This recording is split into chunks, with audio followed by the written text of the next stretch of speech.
ஒரு யுத்த காலத்துல ஒரு எதிரியின் மார்பில் பாஞ்ச ஒருத்தர் என்ன பண்ணாங்கன்னா தனக்கு வாளை எடுத்து அவரை கழுத்தை வெட்டுறதுக்கு முனைகிறாரு.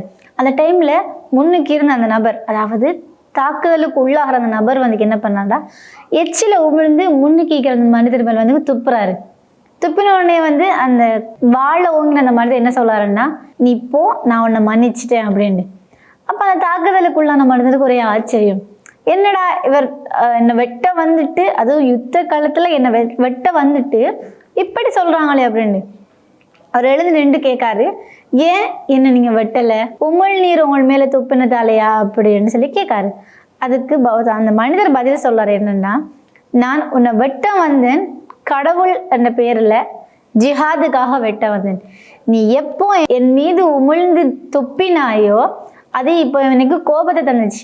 இதுக்கப்புறம் நான் உன்னை வெட்டினேன்னு சொன்னா அது என்னை தனிப்பட்ட கோபத்துக்காக வெட்டின மாதிரி போயிடும். நான் அந்த கோபத்தால யாரையும் நான் தீண்ட மாட்டேன், யாரையும் நோவினே செய்ய மாட்டேன். என்னோட வாழ்க்கை இறைவனுக்காக மாத்திரமே அப்படின்னு சொன்னாராம். இந்த மனிதர் வேற யாரும் இல்லை, அலி ரலியல்லாஹு அன்ஹு அவங்க தான்.